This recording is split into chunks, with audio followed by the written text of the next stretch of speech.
Question 1. 1 centimetre equals how many millimetres?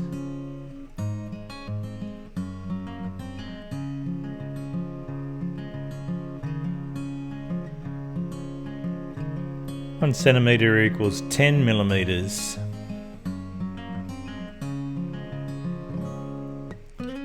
Question 2.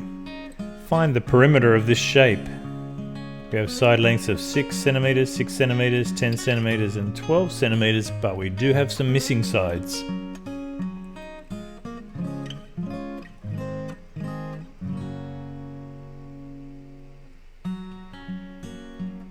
The perimeter of a two-dimensional shape is the distance around it.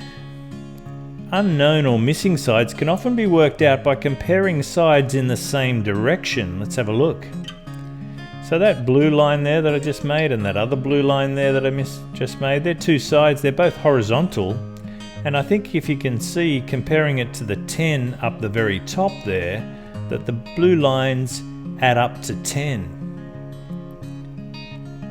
So knowing that, we can add the two bottom blue lines there as if they were 10 in total, and still get the perimeter sorted out from this, even though we have some missing or unknown sides. We don't really need to know the length of each of them, but because we do know the sum total of those two will match our 10.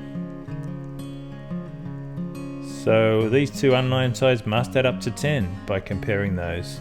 So that means we can write out 10 for the top, 10 for our two lines we just discovered, 12 for the right hand side, 6 for the two that are vertical on the left hand side, and get a total perimeter for that of 44 centimetres. I reckon it's pretty cool. We can still find the perimeter even if we've got some unknown sides as such.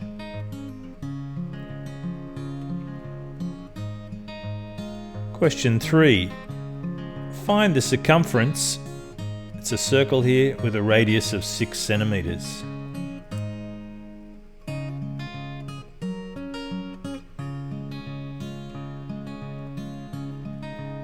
Steps for formula solutions include writing the formula on the first line, substituting all the numbers in on the line underneath that, calculating our answer carefully, and checking our units at the end. That's the process we go through. So the formula for circumference, it can be found using one of two formulas. We've got C equals 2 pi r, which uses the radius, or circumference equals pi d if we have the diameter.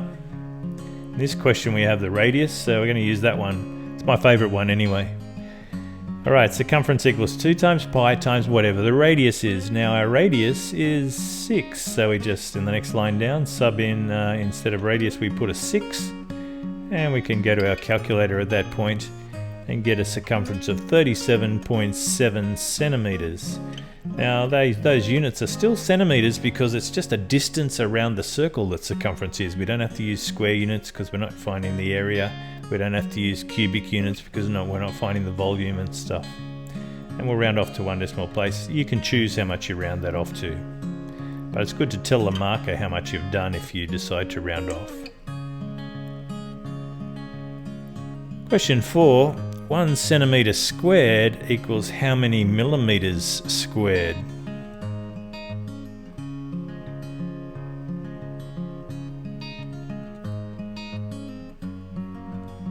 Alright, usually with conversion rate units of length here, 1 centimetre equals 10 millimetres, the conversion rate of 10 between centimetres and millimetres, but we've got square centimetres and square millimetres. So when square units are used, we square the normal conversion rate. Instead of a normal conversion rate between these two types of units as being 10, we'll have a conversion rate of 10 squared, or 100. So we've got to be a little careful here. It's not the normal conversion rate, it's the squared conversion rate. You notice the 100 has 2 zeros, so we'll be looking to move the decimal point 2 places, either to the left or the right, depending on the question, to get our answer here. So we've got an answer there coming up of 100. Now 1 has a decimal point straight after it that's invisible. It's just to the right of the 1. Now we have a conversion rate of 100. Now why did we multiply instead of divide here?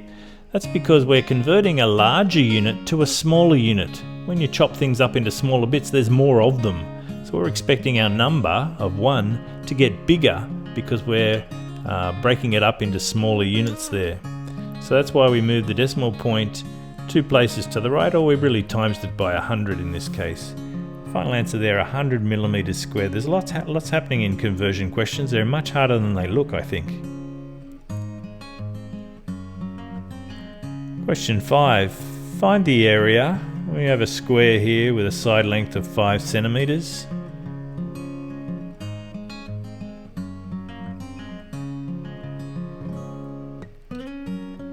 It's an area type question, although it's a pretty basic formula.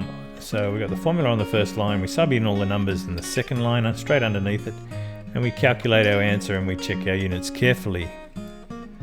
Alrighty, our formula for area of a square is just area equals the side length squared.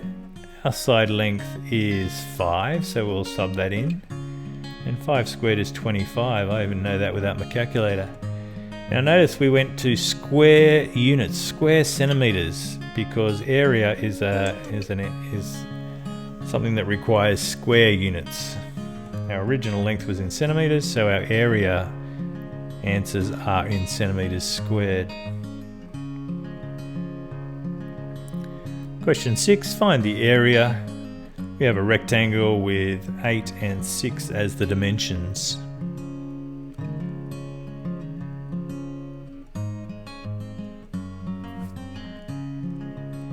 It's a formula type question. We'll use that process that we normally do with formulas. Okay, area of a rectangle, length times breadth. Our length is 8 metres and our breadth is, or our width is 6. 8 times 6 is 48. We're using metres for our side lengths, but when we're multiplying them together there, they become metres squared. So 48 metres squared. Question 7. Find the area of that triangle. We have a right angle triangle with a base of 10 metres and a perpendicular height of 6 metres.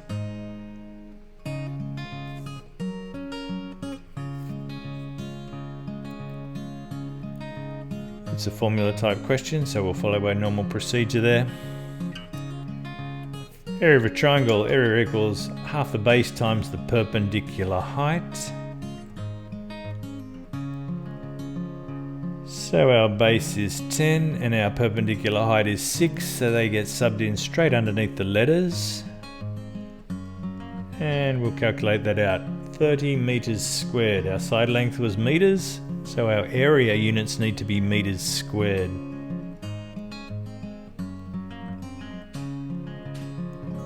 Question 8. Find the area. This is a parallelogram. It has a base length of 10 centimetres and a perpendicular height of 8 centimetres.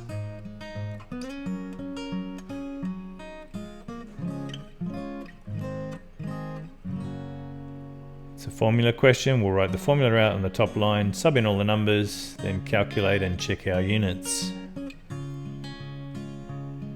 Area of a parallelogram is just base times perpendicular height. As long as that height is 90 degrees to the base, we're sweet. So area equals base times height. We have a base of 10 and a height of 8, so those numbers go in straight below the letters that they refer to. 10 times 8 is 80.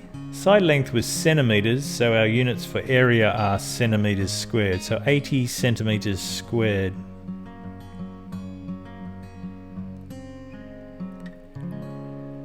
Question 9. Find the area. It's a parallelogram. We have a base length of 12 millimetres and a perpendicular height which is measured outside the shape of 9 millimetres.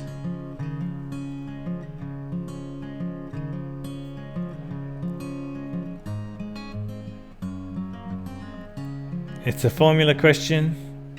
So, area of a parallelogram, we've got the base times the perpendicular height. Some of you might be a little bit worried that that perpendicular height isn't inside the shape. Don't be concerned, we can measure that perpendicular height from the base to the other end of the shape outside the shape if we want to. Doesn't really affect our calculations. Okay, base is 12 and we can count our perpendicular height as 9 because that's the height of the base that if it was extended there, at least it's at 90 degrees to the base, and that's all the important bit really. 12 nines are 108. We had a side length of millimetres in the original question, and because we're working with area we need square millimetres, so 108 square millimetres. Question 10. Find the area. It's a trapezium. It's got a base of 10 centimetres and a top parallel line of 8 centimetres and a perpendicular height of 6 centimetres.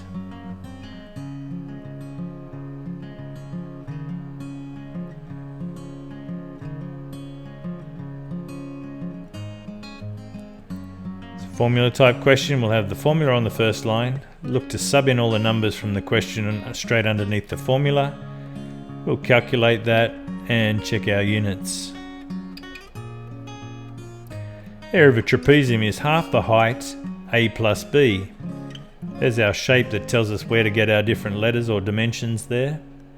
Our a's at the top, our b's at the bottom, and our h is the height, of course. Alright, so straight underneath our formula we're subbing in 6 for the height, 8 for the top number, and 10 for the bottom number. So once we've subbed in that, we can go to our calculator, and our area is 54 centimetres squared. Our original side lengths were in centimetres, so our area needs to be quoted as centimetres squared.